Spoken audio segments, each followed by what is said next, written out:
haven't seen you in so long. So tell me about what you've been up to and where you been. The crazy thing is I thought you got married. nah. The crazy thing is we are like the most unlikely duo. Me and you hanging out. Yes. It was such a random, and this was before I was even doing any content. Because when we had met, I was trying to be an actor. Remember, I was trying to be an actor, and I was trying to get auditions, getting put in movies, etc. And I was getting nothing at all. And then I started to make my own videos, and you knew me back when I had like 200 followers. Yes. Yeah, 200. Yes. Yeah. And I was like, man, I remember telling you and the rest of the squad, like, I want to make videos. I want to make content on YouTube, Instagram. And I had tried, and I was telling people I wanted to be an actor, but I had never actually acted before. Right. Like, I never actually did it just because at the time I couldn't even afford to go to acting classes. And I remember I had like put out a video and it got like 70 views, like 70. And I was like, man, F this. Like, this is impossible. And I had already tried, I was already in LA for like a year and a half, just working as an assistant, as you remember. And I was working, I was doing like valet here and there.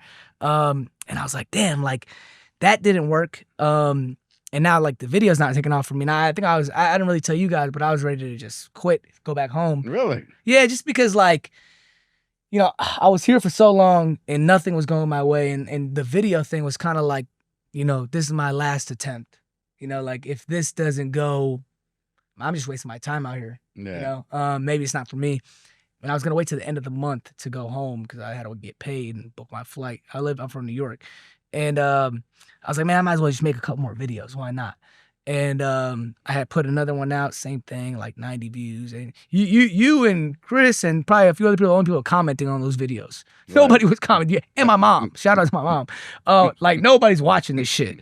And I'm like, damn. And the fourth one that I posted, I remember I posted in the morning, and then at nighttime it had 1,000 views. And I was like, oh, that's pretty dope. Like, you know, it's more than my following. Like I had 200 followers, I got 1,000 views, but I didn't think anything of it.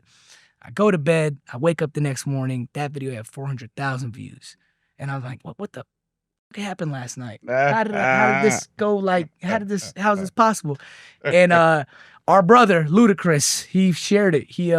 I actually never even met him before, but he shared the video. I don't even know how he saw it. And my page went to like 7,000 followers. And then I just started making a video every single day till I got to like 500,000 followers. And then try to figure out how do you make money off this, because I would get stopped by people. I'm like, oh, you're the guy from Instagram, but I was making no money off of it. Figured out a way to work with brands, make money, and turn into a business, and then, you know, here we are 8 years later. Wow. Yeah, now you have become one of the most funniest people that I've ever encountered in my life. I mean, I've watched. I need to clip that. I'm going to put that on my resume. I've watched everything you've done since you started. And let me tell you, some of the stuff that you come up with, nobody could do it but you. I mean, like, it's some of the funniest shit I've seen ever. Hey, it's a weird place up here. It's a weird place up in my brain. Well, I knew that from the beginning. I mean, hey, you knew that before I was making videos. Yeah, exactly. We did day one for real, man. Day one for real. But you had a young lady that you did a skit with, and I do a lot of lady skits. I know, yeah, I know. But she was like 8 feet tall. Oh, 6'9". 6'9". She's 6'9". She's the same height as LeBron James. Really? The same exact height as LeBron James. Her name is Kat. Her name's Kat. And she's 6'9". Yeah, like for real. Is she a basketball player? She actually played for the Russian national team. Really? Yeah. So when you called me comrade, I was like, oh, I know a comrade. She's. That's why I call you Conrad, because I was going to lead into this question. So, hey, you saw how he did that? I want to meet her. Hey, we should have brought her. I don't know. How high are the ceilings in here? No, she couldn't fit in. No, I think we'll find a way. But yeah, she's awesome. And you know what? The dope thing about Kat is she is so comfortable with who she is as a person that she embraces her being 6'9", and you know, takes it all in and is not afraid to, you know, just, you know, not be embarrassed, or not that it's an embarrassing thing, right? She's 6'9". She beat us both in basketball. She'd probably beat us 2-on-1. But you know, it's always cool to see someone just embrace them and who they are to the max. Yeah. So she's dope. We do tons of funny content together where we make jokes about her being taller than me, you know, and all that. You've seen them. But you do so many things, and it's just mind-boggling how you come about choosing your content. I mean, when we were hanging out, you were just Adam. Yeah. No, but you've come out with some stuff that has the world paying attention. Yeah, I mean, to be honest, I didn't know that I was funny, that funny, you know, like, because I think it's like anybody could be funny amongst a group of friends, right? But then, you know, you start to explore your craft, and then you really start to figure out, oh shit, this is really funny. I wrote this. Oh, and then I made this, and then I edited it and I put it out and it did well.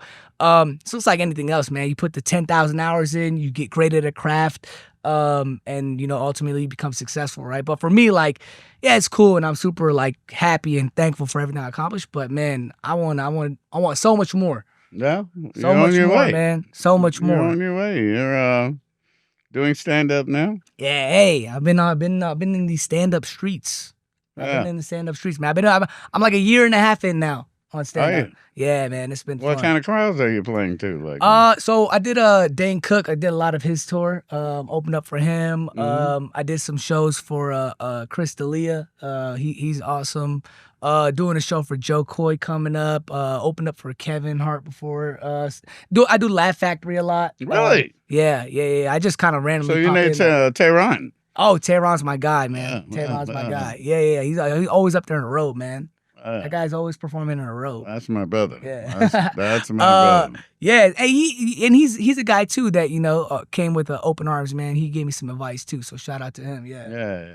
I definitely, like, the first couple times I went up there, I was like, hey, what's up, guys? Because you know, you got to get that stage fright. Like, it doesn't, like, that's the thing, dude. It doesn't matter how many followers you have. Like, you could have like a 10 million followers. If you've never been in front of people, like in the stage and talk to people, like, you gotta get it out of your system, because you definitely get some nerves, like, it's frightening in the beginning. It's frightening. Yeah. Actually, you know what's crazy? I actually tried stand-up. I tried it like before I ever even met you, before I moved to LA, I tried it in New York. Like this is like 12 years ago. Because my boy was like, oh, you always been funny. Why don't you go up? So I remember I did this show in New York. It was like in this small basement, like 50 people. And I wrote like 7 minutes worth of jokes. And I went up, and like the first 4 minutes, nobody's laughing. Like, silence. Like, and it's not even like when you bomb, it's like, oh, it's not just bad for you, it's bad for everybody. Like, everybody's uncomfortable, right? I don't mean to laugh. Yeah, I wish you were there, because you would have been laughing. Nobody was laughing. So I was telling these jokes, and, like, you know, the jokes had like part 1, part 2 to the joke, right? But no one's laughing at the first 2 parts. So I'm like, man, this joke. I bailed out of this joke, So after like 4 minutes, man, like absolute silence, I'm like, shit, I gotta do crowd work. I gotta talk to somebody in the crowd. So, and I never done crowd work. I never done stand-up. This is my first time. And I remember I looked at a guy in the front row, and I'm like, hey man, where are you from? And I have no clue what I'm gonna respond to him at all. And he's like, I'm from here. And I'm like, oh, you're from this basement? And everyone laughed. The stupidest joke ever, right? And then I'm like, oh shit, like, I think I got the crowd. Like, now I'm gonna go back to my material. And I go back to my material, no laughs at all. That was the only thing anyone laughed at the whole time. So then I tried a show the next night, and I try to recreate that moment. The opening of the show, I was like, hey man, where are you from? And the guy's like, Minnesota. I'm like, I don't have anything for that. That was it. And yeah, that show I got no laugh. So after that, I was like, man, F this. Like, this is too hard. I can't do comedy. And then, you know, years later, got a much better understanding of comedy, and now it's a bit easier. But yeah. Well, I mean, you've had enough understudy. Yeah. By doing stuff on Instagram, and the things you put out on there. That's called understudy, and now you're ready for the big stage. So. Yeah. Yeah, goddamn right. It's a little different though, sketch than stand up, but it is. You know, it's the world of comedy. You just gotta figure it out. You gotta go through it and get in there and figure it out. But yeah, I feel good about it now, man. And, I'm proud of you, brother. Hey, I'm so proud of you. Appreciate you, man. Wow.